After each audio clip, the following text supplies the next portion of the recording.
Depuis son arrivée à la Maison-Blanche, vous le savez, Donald Trump ne cesse de mettre en place des droits de douane. Hier encore, il a imposé les voitures importées aux États-Unis de 25%. Avant cela, c'était 20% sur les produits chinois et 25% sur l'acier et l'aluminium. Alors, une grande première, un protectionnisme inédit? Pas du tout. Allez, un peu d'histoire. Retour dans l'Amérique des années 30. En 1930, la loi Hawley-Smoot est promulguée. Elle impose des droits de douane de 52% sur plus de 20 000 catégories de produits industriels et agricoles. L'objectif est simple, réduire les effets de la crise après le krach de 1929, mais aussi et surtout de protéger les agriculteurs. Pendant la Première Guerre mondiale, les Européens ont délaissé les champs pour aller se battre. Durant cette période, ce sont les Américains qui ont nourri l'Europe.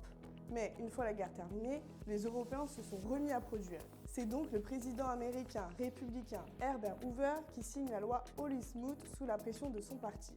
Pourtant, de nombreuses économies s'y opposent. L'industriel Henry Ford passe même une soirée à la Maison-Blanche pour tenter de le convaincre de tout annuler.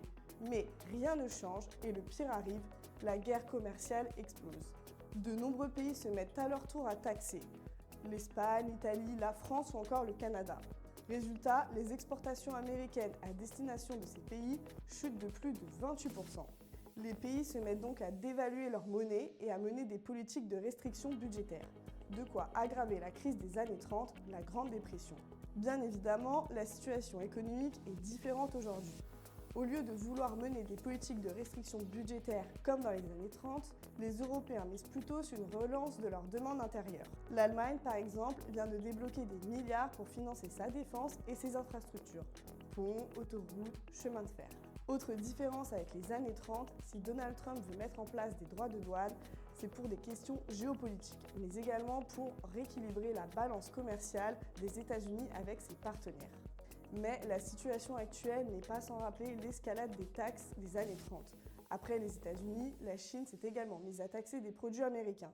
De son côté, l'Union européenne compte elle aussi mettre en place des taxes sur des produits made in USA, comme le bourbon ou encore les motos.